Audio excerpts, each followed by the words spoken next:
Hello and welcome to Graduate Theory.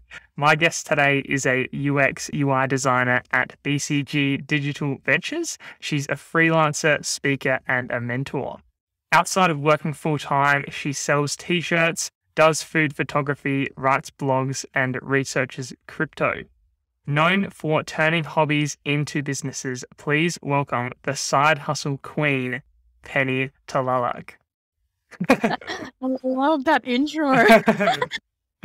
It Welcome to always the like put a show. smile on my face. Yeah, I know it feels so good. Like, I bet, yeah, it must feel good. Like as a guest, getting someone like saying all these nice things about you. I don't know. It must feel so I good. think it's just like made me realize like that is a lot of thing that I do. And just having someone say it all in one sentence, I'm just like, I need to Yeah, chill. yeah, definitely. Well, yeah, we know you're a very, very busy young woman, and like you said, you've got a lot of things going on, and I'd love to touch on that at some point through this conversation.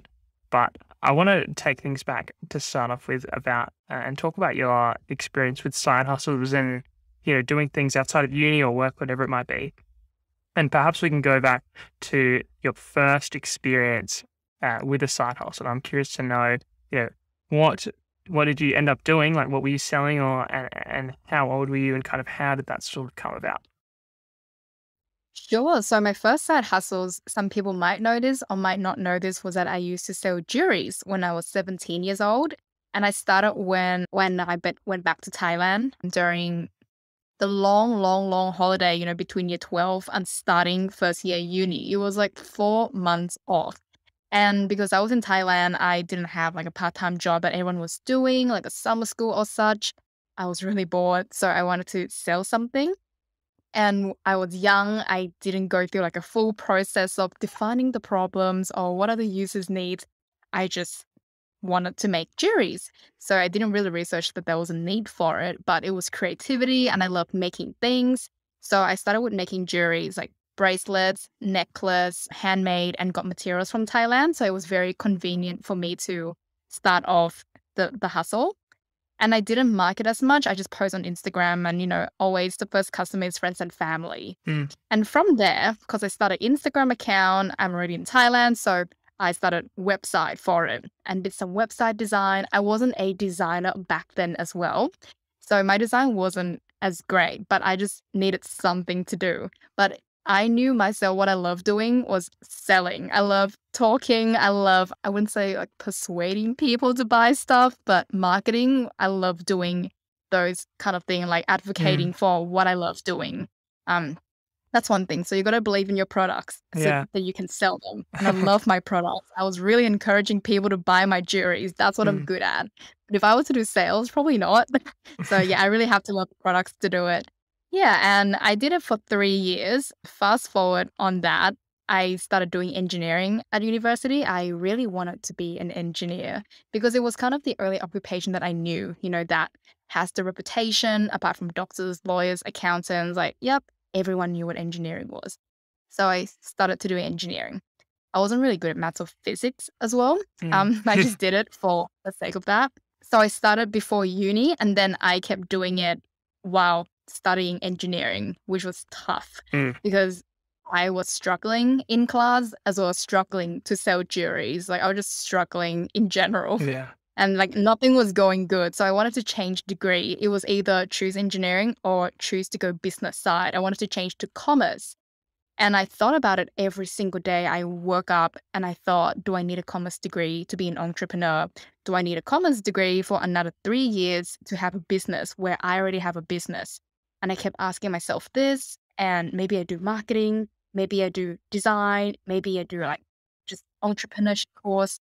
So I ended up not doing it and dropping engineering and going into a design degree instead because engineering just wasn't working for me. But during university, like UNSW was really into startups and business vibe. So I had a lot of ideas. That was really frustrating me because I was struggling in engineering and Mm, so was my friends.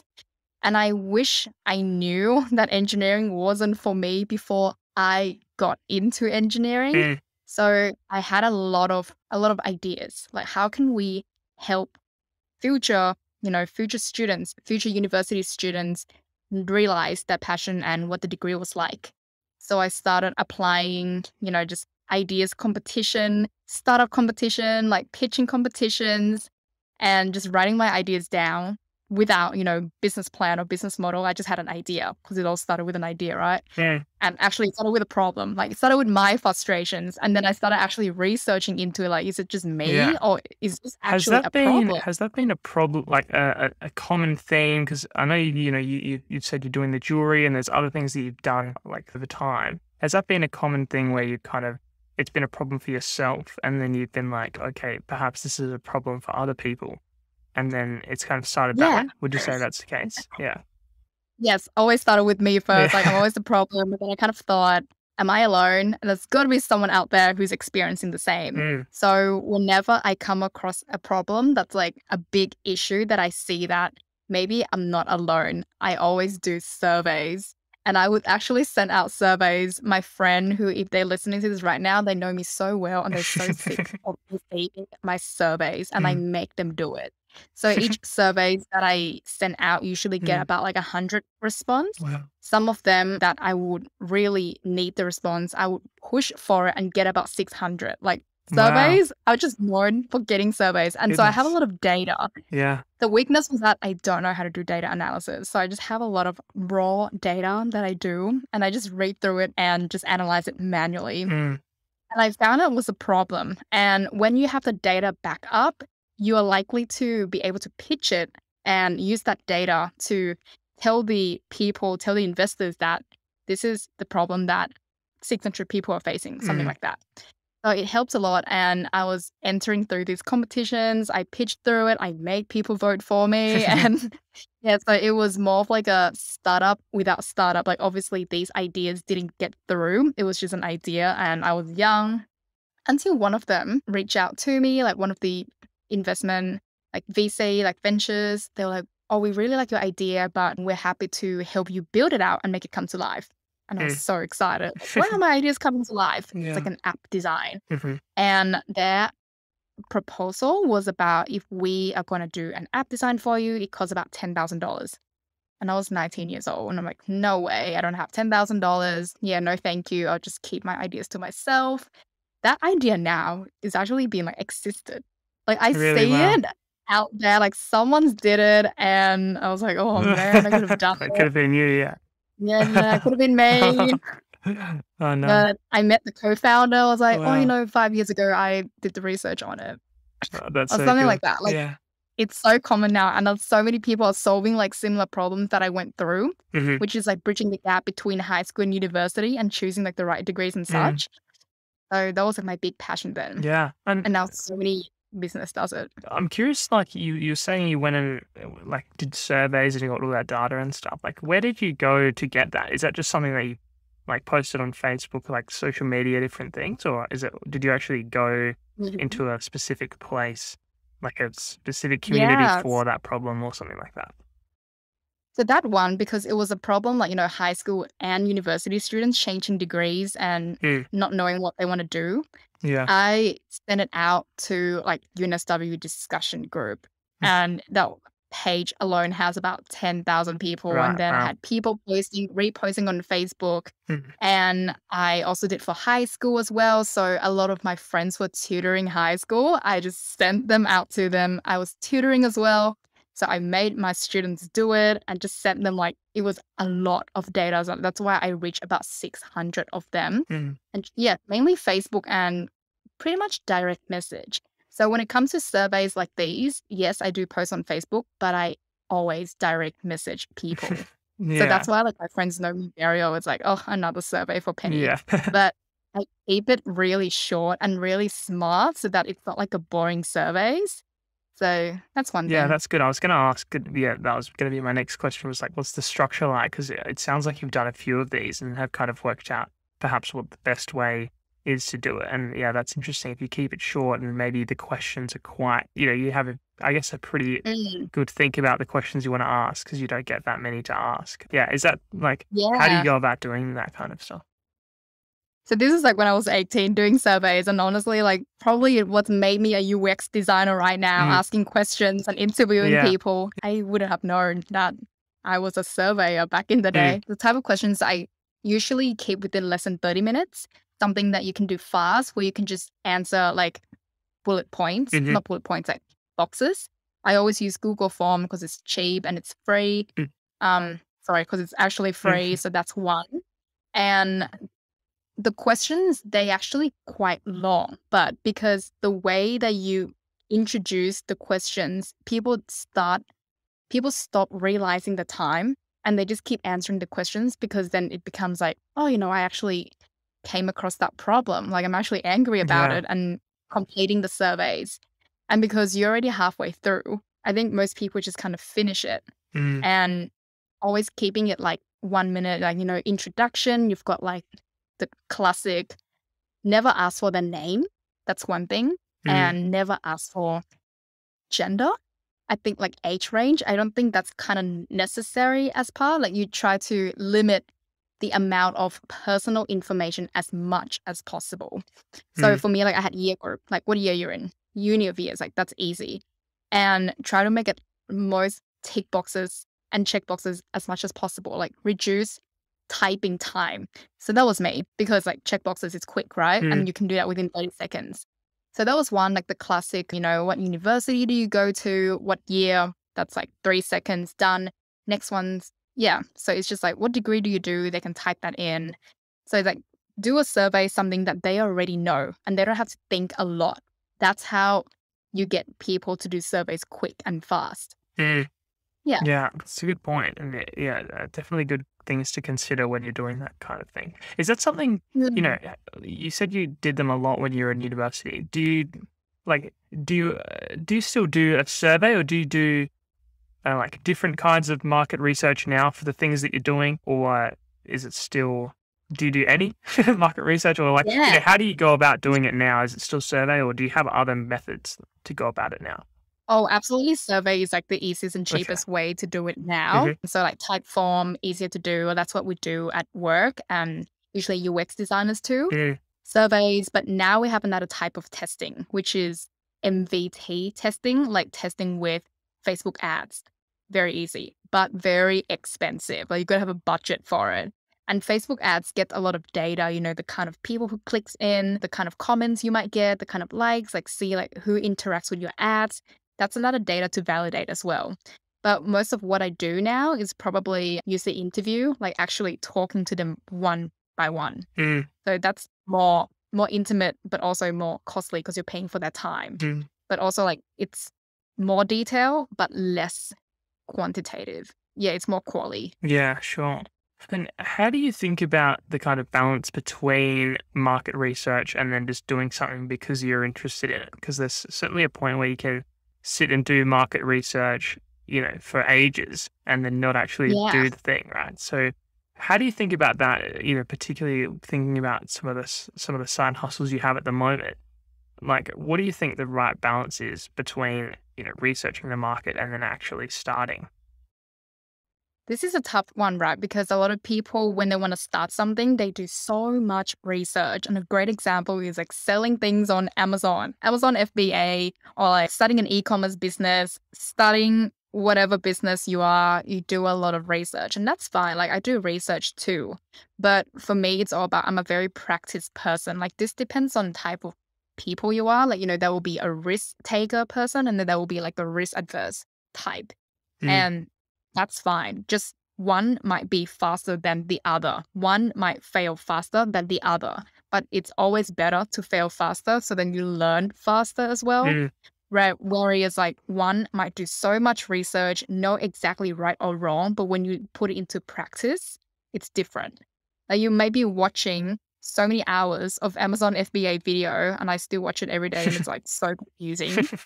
And then when you actually do it, it's mm, different, right? yeah. Like that's every video that you watch. Like, yes, you get an idea, but as long as I think starting is a difficult one, even like creating an account would be a great start, but not many people realize that. So just taking like a small step for it. Yeah. For me, I think that designers do have the advantage.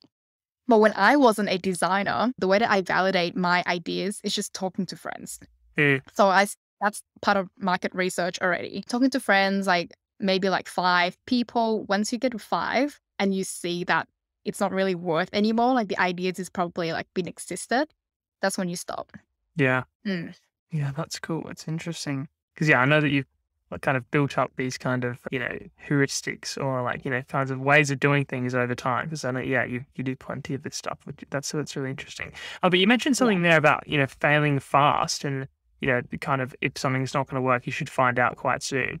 I wonder if there's been periods in your life and, side hustles that you've tried where, where is the balance there as well between like, it's just early days. It's still I'm working on improving it, but I'll continue on versus like it's not going to work. I'll stop. Like I'm curious if you have any thoughts on like when it's time to stop versus like when it's time to push through people not liking it because it's going to be good one day. That kind of balance there. I mean, yeah. Do you have any thoughts on that? Oh, but there's so many side hustles and business that is like at the back of my bed. It's just so like stacking up of ideas that I want to do this, I want to do that. Mm. But you got to remember, like having a startup and having your own business, you really have to dedicate and worship it for like the rest of your life. That's when you know it's successful. And I thought to myself, like, I don't think I am passionate enough about this. Or I don't think I am liking this as much. Like, I'll probably like it at that moment. And then when I realize long term, like, are you really passionate about this? I'll probably get bored like the next day already. And that's when I realized like to stop about it. But I did go through like a process, like the initial process, probably like talking to friends and seeing if there's already something out there. This should take like about half a day. Like it shouldn't be like a week thing. Like half a day or maybe like just one day, just talking to different people, see what they think. And pretty much like that should already validate like some validation to your ideas. And if you see that that's an actual problem, that's when I start like looking for competitors. If there's already a solution out there and what are people using? And if there's already a solution out there, it's like, oh, should I really bother making a solution for it? Because if, like, let's say Uber Eats, right? And there's another delivery app that I want to make. And there's so many delivery apps right there. You have to be so passionate about delivery apps to, commit for like 5-10 years to beat Uber about it, Yeah. Uber Eats. And that's just something that I am not ready. And that's when I know before I even start that I'm not gonna, bother. Yeah. Yeah. And that's interesting too, like having your personal interests as part of the thing that you're doing. And how do you think about that? Like, would you ever do something that, you weren't interested in, but it was a good business idea? or is it like, or do you kind of, you kind of know straight away, like, hey, this is a cool idea, but I'm not like into that. So like, I'm not going to do it. How do you think about that? Oh, there's so many ideas, right? That I think would be a great idea, but I'm not too passionate to actually do it. And I just hope that someone out there is fixing this one day. So I feel like ideas should actually be transparent and should be shared around the world because there's no such thing that you can IP an idea. Like, that's stupid. Like, you just say a word, it's like IPing a sentence.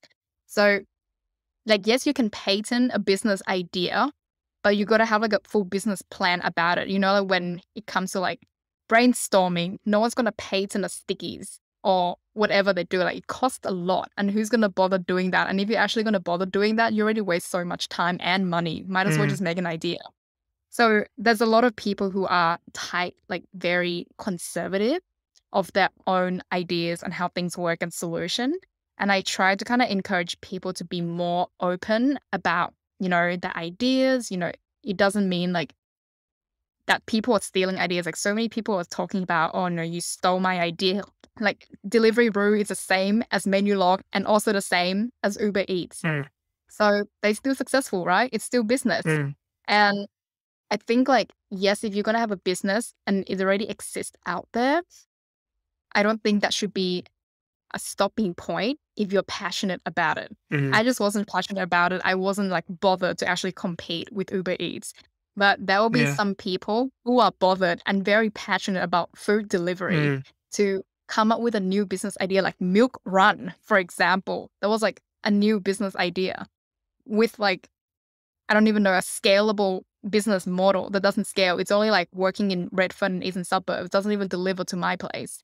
So that kind of business idea that I feel like you need to really be bothered about it and passionate about it Mm. to build something. Yeah. Mm. Yeah. I think that's great advice. You know, Unless you have a lot of money to just throw at a business and hire someone to do it. It's like, yep, I acquired that and I sold it to other people. yeah. Easy. Mm.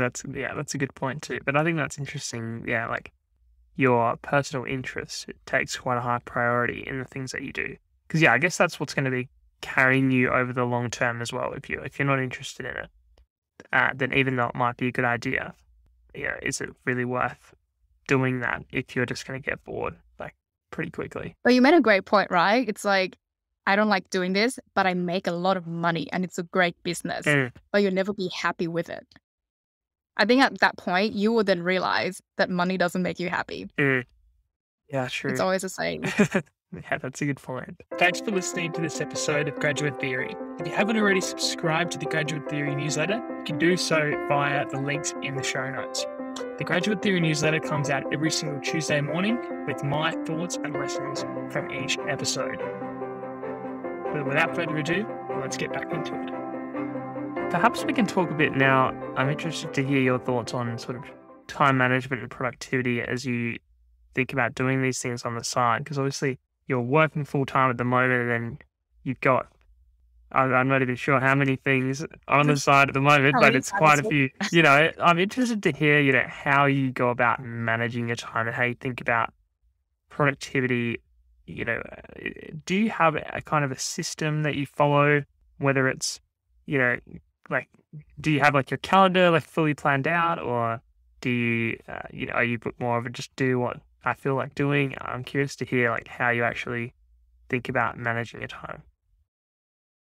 Yeah, so I would say like a lot of people know me as a very time management structured plan person. When people want to see me, you have to book me in like 2 weeks in advance, or I would know what I'm doing every single weekend. Mm, So yeah, there will be some months like February, I know what I'm doing up until like the end of Feb. And next availability is like mid-March, that kind of thing. mhm, But am I really that busy? Obviously, no, there will always be time, right? Like you're not actually doing something 8 hours a day. Like there will be breaks. mm, You're eating, you're showering, you're on Facebook. I'm like on Facebook all the time, on Instagram all the time. I have time to like post my stories. I have time to watch Netflix. But while I'm doing these things, my mind is actually working. mhm, And this comes to like multitasking. And my tips for this is I'm always replying things fast, like doing things very fast. And that minimizes decision making time. If you decide something very slow, your life will probably be slow. But that's also, like I'm a risk taker and I don't really think much. Like if I want to do something, I do it straight away. If I want to reply, I reply straight away. So that's for me, like reduce decision making in your life. And Mark Zuckerberg did this. You know what? He was telling us why he would always wear gray t-shirt because it reduces decision making in his life. mm, And it already saved you like 5 minutes to choose like what you wear. mm, Not like women, right? We're always like, I wasted 2 hours choosing like what I'm gonna do like outside. mm, So he made a really good point. And that's how I kind of like live through, reduce your decision making time. It doesn't mean that you're a risk taker and don't make decision at all. Like please don't ever do that. But it just means that you got to be very logical and smart in knowing if you do this, what's the outcome? If you do this, what's the outcome?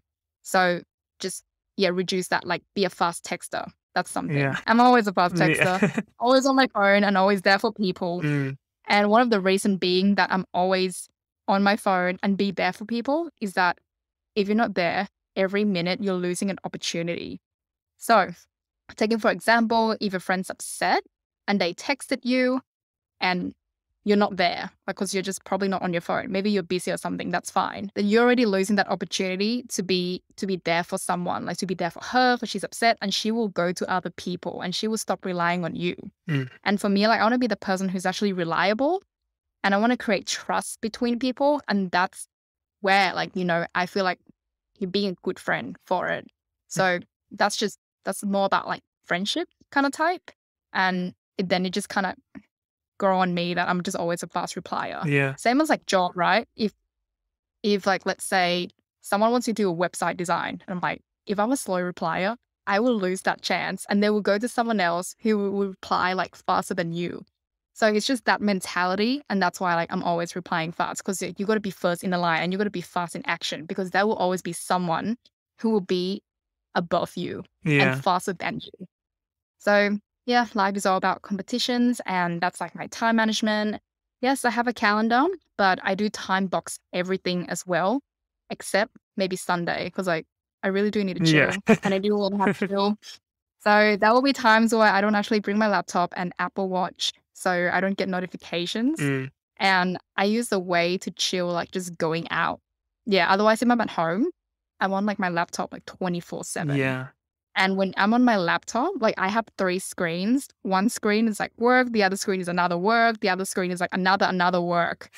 So always like looking like up and down and see what I need to do. Yeah, well, yeah, it's certainly. I know you've managed to accomplish like a lot, in one day, which is really amazing. And I think, going back to what you were saying there about the speed, I've heard it described like once you make it like, you kind of have this feedback loop of, observe, orient, decide, act. I think it is.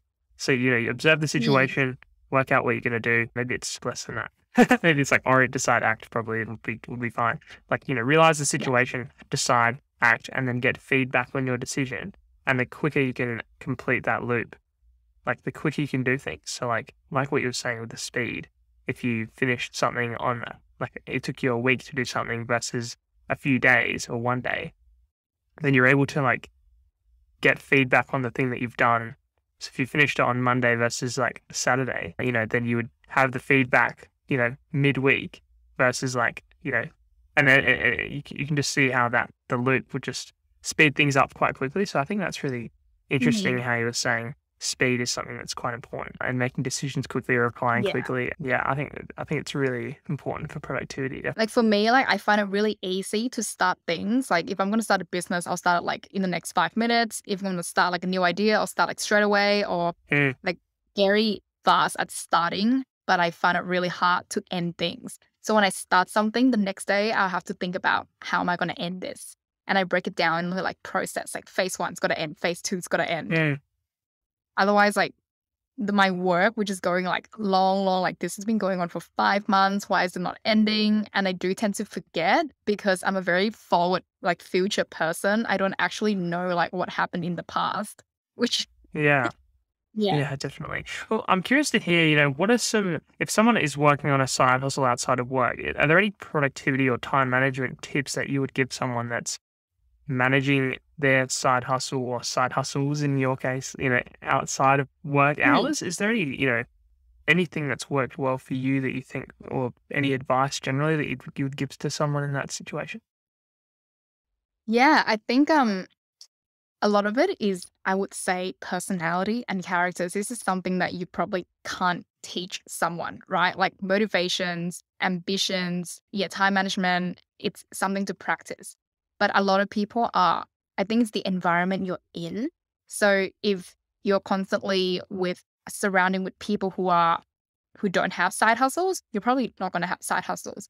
But if you're surrounding yourselves who's like, always like go getter, have side hustles, then you will feel like you are behind.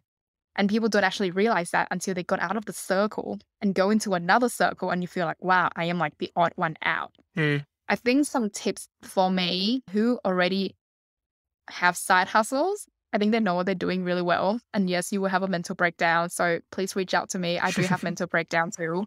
And it is okay. Yeah. Some tips on this.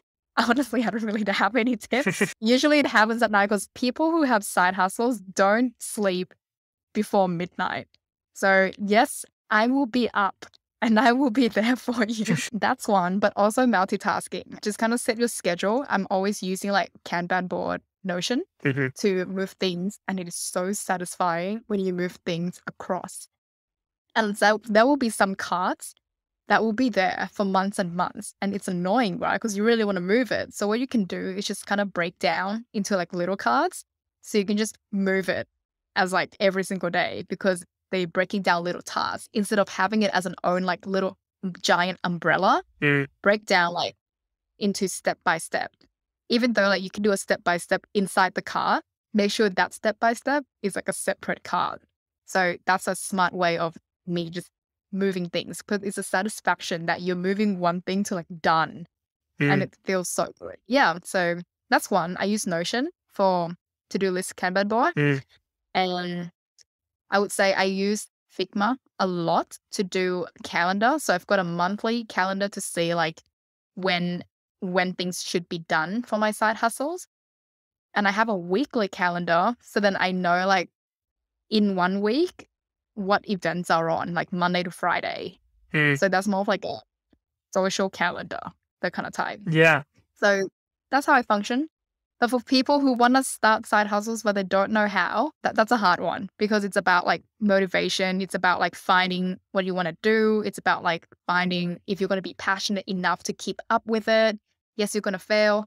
But I would say the best way to get motivation is to be surrounded by the people who are doing the same thing. Yeah. Yeah.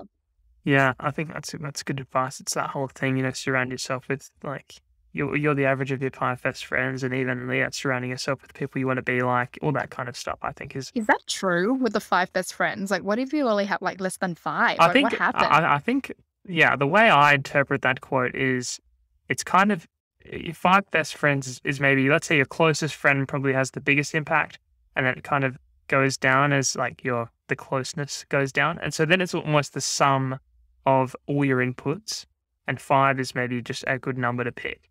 But really, I think it's the sum of everything. So it's like who your friends are, who your parents are, what kind of things do you watch on TV? Like, what do you actually use? Like, what do you actually use your time with? Like, what kind of outside things are coming into your environment? And all those things together is gonna really shape your motivation and your thoughts on things. And the 5 best friends is maybe a good way of, and a simple way of like visualizing or understanding that. But I think for me, it's more than just your friends. Like, obviously they're important, but I think it's more even the sum of like all those things coming in. Like, what are you watching? What are you Mm. listening to? What are you even doing with your time? Because I think that even in itself is is something that can help. Yeah, that's the way I understand it. But I think it is quite accurate, because if you look at someone doing something, whether it's even for me, like a lot of the guys that, like, I'm friends with other people doing podcasts, which makes it easier for me to do mine. Like, Yeah. if I was just doing it by myself, I didn't even know anyone else doing it, then it would be way harder. And I'm sure for you as well, like, you probably know people that like support you and doing it like similarly, cool stuff. Maybe I'm I not. am so different from my best Oh, friends. really? Yeah, the thing is like I have multiple groups of friends Mhm. for different purpose, Yeah. which sounds really bad. But for me, like if I have like let's say 10 groups of friends, by Mhm. the time I get to the first one, I will see them like the next 3 months. Yeah. So it's like a rotation, Uh-huh. which sounds really bad, but yeah, just kind of think of that. It was like an interesting one. Yeah. 5 closest friends, and I'm nothing like my 5 closest friends. Hmm. That's interesting. Maybe it doesn't work then. Maybe it's a myth. Like maybe it doesn't work for me. Yeah, that's so funny. Well, I want to ask some questions around to your career as a designer, because I know that's something you do really well, and you're working with a fantastic company. And I want to understand more like how you got into the field of design and kind of what traits. I know you mentor people in this space too, so I'm interested to hear what if someone listening is into design and they want to become a designer like yourself. What are some things that they can do to help them get into this field and even like grow their skills in this area? I'm interested to hear if you have any thoughts on that. Yeah, so I think first of all, design is such a broad term. Like you can be an engineer design, you can be an architecture design, fashion design. So my field is called user experience and user interface, which is such a long name, Mm, or in other words, like UX UI. And also no one kind of knew that acronym, like explained to my grandparents, which is the most difficult thing. It's mm, still like it's been around for a while and we do it every day, but having a job title like that is, it's coming up. It's getting more known these days now, which mm, is good. But that's still like, I would say 80% who just don't know what I do. User experience design is, well, you're designing for user to have the best experience. And people might be asking like, what do you do? How do you make user have the best experience? Like how do you know someone's going to have a good experience or not? Because you can't always please everyone. And that's the hardest part of my job, right? Because I have to Mm, please people and making sure that the design is right and that everyone's going through the same. But there will always be like 10% minority out there mm, who will hate your design and things like this is not working. And that's totally okay. Just something like you have to accept it. Like not everyone likes Facebook, not everyone likes Instagram, mm, but you get used to it and it's the pattern. So it's a lot of psychology that you have to understand how the human works, what is that pattern, like what is already out there, what is successful, what's a good product, what's a bad product. And it's usually for digital design. So, we're moving along like digital experience. So that's why like I design a lot of apps, design a lot of website, design a lot for like Web 3.0 and crypto stuff, which is mm, really fun. For people who want to get into this, where what I do, UX UI, first of all, you can either have a UX background or have a UI background. So I came from graphic design and UI is more design creative style, like, where things goes, placement of text buttons, making things look pretty, but it might not be the best experience. And then there's UX, which is amazing flow. Like Amazon has so addictive yellow button that users keep on pressing buy now, but terrible UI, like terrible interface. It looks like it's coming from like 1990s, but it's working so well. So that's like coming from UX. And then you got UI. So yeah, that's like a lot of people coming from like there's no degree for it. You can essentially do any degree. And that's why like I just want to graduate and self-taught UX UI myself. And I started with a UI, just designing apps, designing website. And that's the more you design and just copying like existing apps out there, the more you start to see the pattern. What's the size of a button? What's the size of a font? Where should the button go? The terminology that people use, or how many screens should an onboarding process have. So the more you copy design, the more you understand like, yep, this is how app works. And mm, that's the same for website as well, like copy a lot of website. So then you finally figure out that, oh yeah, image should be placed here, font of like title should be like this big, button should be this big, and you start to realize like the pattern for it. Like e-commerce, right? Why does the card always at the top and sticks to it? mm, What happens suddenly if you put the card on the side? Like maybe it looks good, but then the user like e-commerce website looks the same. And there's a reason behind it is because like people will always be used to e-commerce website. And sometimes like us for designer who wants to like go beyond the pattern might be like difficult because everyone's so used to it. So, but that's a challenge like in our life is like, how do you break that pattern mm. and making people like buy differently without making them like not knowing, not getting used to it? It's a really difficult job, but Yeah. a lot of people see it as like a really easy job because depends on if you're good at it, like you do it so much, you can finish like the work like really fast, like design really fast, like designing website, your routine, your speed. It's all about speed, right? But if you're not good at it, like you're probably like taking a long time to create websites and you're thinking like this is really ugly and you're not happy with it, you do it again. Mm, So yeah. yeah, I know I'm going off like the topic of like No, that's okay. and tricks to get into the industry, Yeah, yeah, yeah. but I would say start copying design and looking at apps and website. Yeah, that's Mm. cool. I'm interested to hear, what are some things or some skills uh, that are involved in being, a designer, like a UI UX designer, that you think are important, but you think other people or the market, think other people underestimate the importance, and perhaps that you think they're important. Is there anything that you think people underappreciate in terms of skills for this area? Yeah, well, design, like creative skills, the eye for design is already really hard to train. Like if you can't like honestly like these skills, creativity, some people are born with it. Like they're great drawers. They can draw, they know where a color goes, they know the eye for design. It's just really hard to train. And for me, like I used to be able to draw, but I can't draw anymore. Mm, But because I do design so much, like looking at exemplars, looking at website, I am able to kind of put it in my head where things goes. But some people who haven't done that before, it can be really hard. And I think a lot of people appreciate that because they realize that, oh, I actually can't design this. Like, wow, it looks so good. Because at the end of the day, everyone thinks that they are a designer. Just going to repeat that. Everyone thinks they are a designer. You can design, I can design, everyone can design a website, right? But what people don't realize is the psychology behind it. How do you design something that not only looks good, because the word good, right, is different from everyone. You might think that this button looks great, but I might think that this looks terrible. So how do you actually prove like what's actually defined good?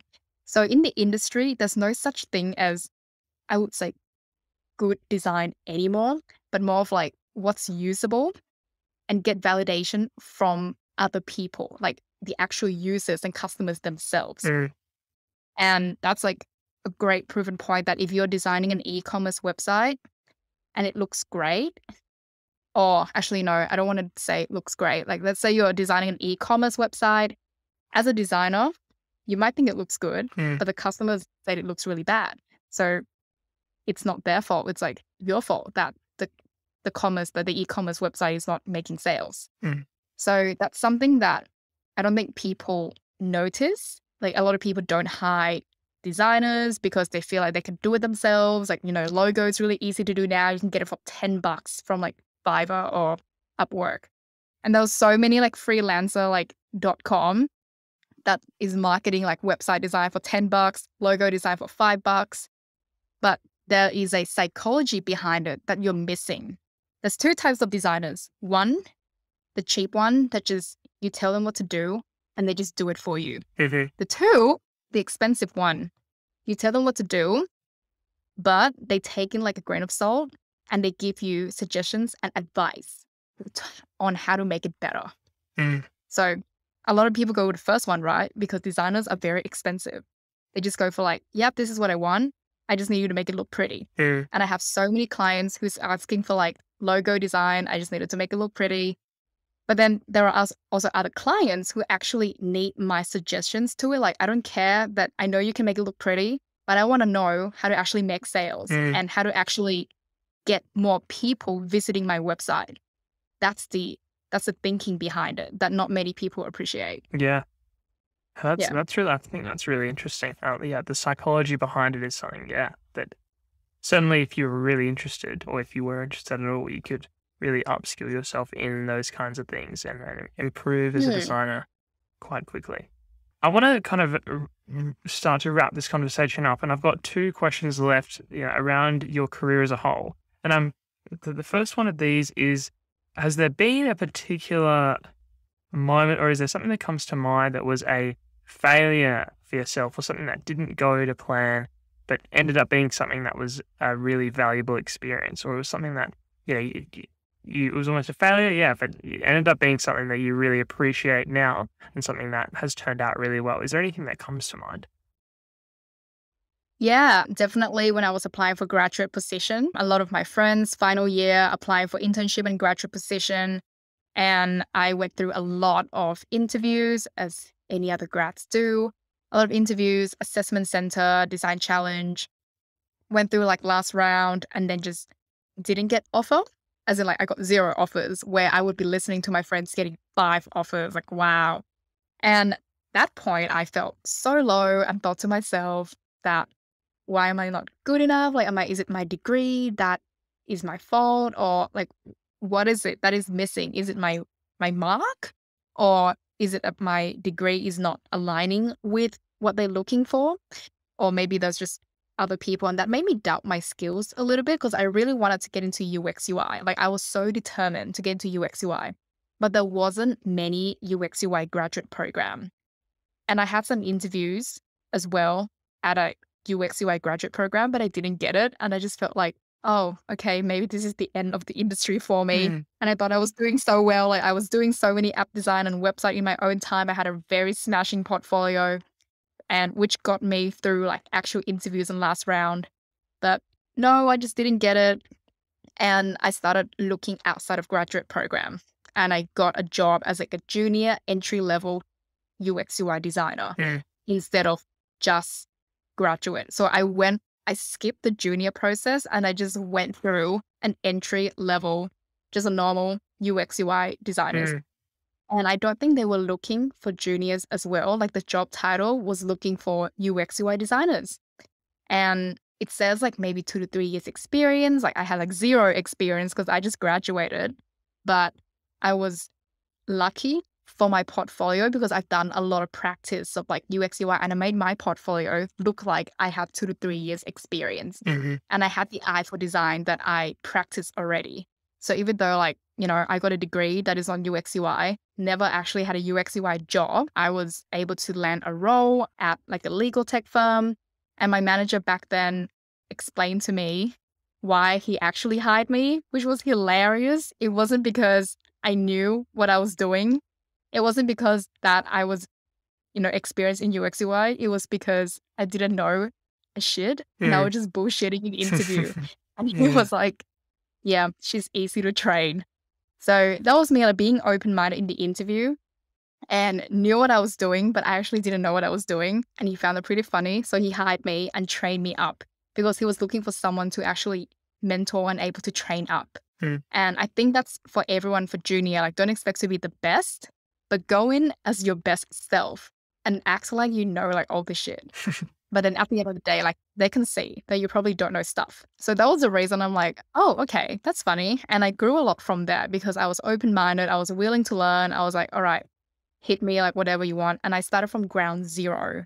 Like he trained me from like the beginning of how to use Photoshop and Adobe Illustrator. And I was having like this mental breakdown. It was the hardest job ever. Like usually I just draw boxes, like making website.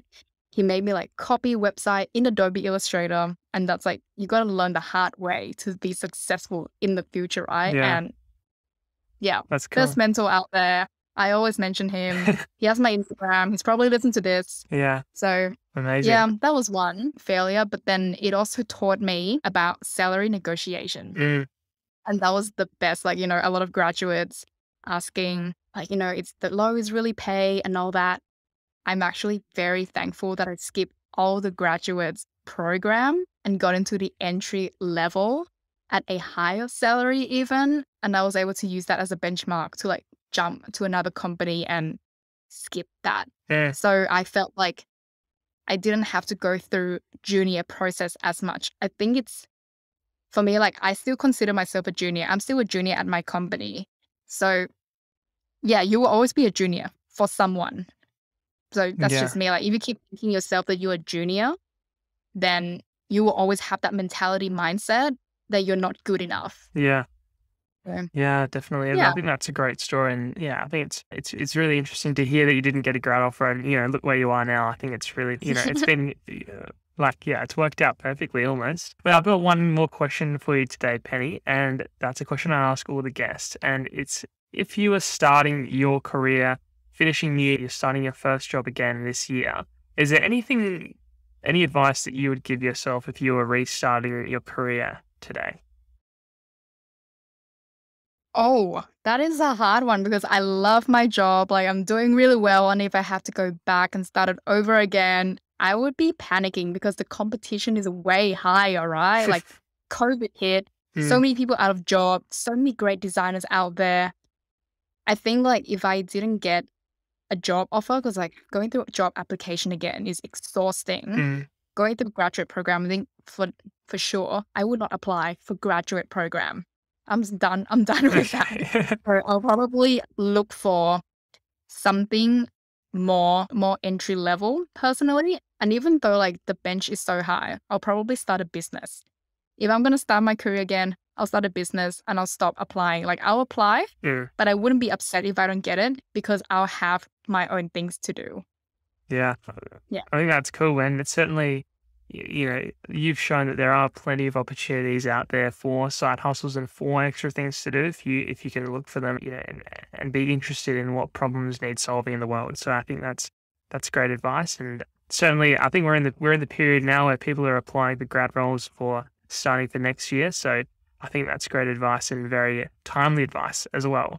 So it's stressful for them. Like I didn't want to go through that ever again. Like job application is way stressful than a breakup. I'm sorry, but like It's so bad. Like, just quote that. Yeah.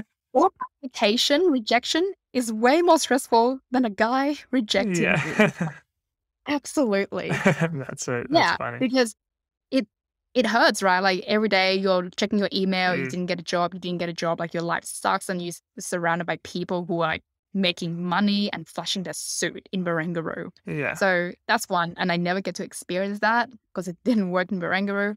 But I think like creating job for yourself will help you get a Mm, job, yeah, and a lot of people absolutely. don't realize this. Yeah, certainly. I think that's great advice. And yeah, absolutely. I think doing those side hustles and things like that's open to anyone. So if you can pay attention to the problems in the world and help people solve them, then I think, yeah, you'll be setting yourself up in the right way. Absolutely. And also know people. I think like I wish if I went back more, I wish I knew more people, even though I know a lot of people. I just want to know more people. Yeah. Like know more smart, talented people Yeah. that is within your circle. Like you need people like that in your life. Yeah, definitely. No, it's so important. Absolutely. And so thanks so much for the chat today, Penny. It's been really illuminating into your life and all the things you're doing and all the amazing advice you have to share with us. But if people want to connect with you more, find out more about what you do, yeah, where's the best place for them to find you? Literally like on my Instagram. I don't really use LinkedIn anymore. I feel like that is so professional, like the message, hey Penny, regards, like Sam. I'm like, Yeah. wow. And I reply back like, hey girl, Yeah. be casual. Like I think in this world, there's so much stress already. Like writing emails is already formal, and then you go on LinkedIn and then you have to be formal again. It's like LinkedIn is not email. So I feel like, yeah, stop using LinkedIn to kind of communicate. And when you get to Instagram, right? Like you have my Instagram, I think like you feel personal connection and you feel invested in someone's life. Mm, And what I'm trying to do, like I want people to come on a journey with me because not a lot of people go through like what I do each day and like what is the life of a side hustle workaholic like. And yes, like there were mental breakdown, like people are involved with my success, people are involved with my failure. And the more you get personal, like I'm a very open person, it becomes more of like a friendship rather than like a professional relationship. And I don't mm, want to have that, you know, regards, Penny, more of like, yeah, let's catch up, Penny. yeah. Mm. Yeah. No, I think, yeah, that's certainly very true. Well, yeah, we'll have the links to your Instagram and all your website and all that kind of stuff in the show notes. But yeah, thanks so much for chatting today, Penny. It's been really fascinating hearing about yourself and your story. So yeah, thanks so much for your Yeah, time absolutely. today. Thank you for having me. Thanks so much for listening to this episode of Graduate Theory with Penny Talalak. She's started so many side hustles. She worked extremely hard at what she does, and it was really great to get her insight into different things that she's doing and how she manages it all on top of working full time. If you haven't already subscribed to the Graduate Theory newsletter, you can find my takeaways from this episode, as well as every other episode that will come straight to your inbox every single week. Thanks again for listening to this episode. We'll see you again next Tuesday.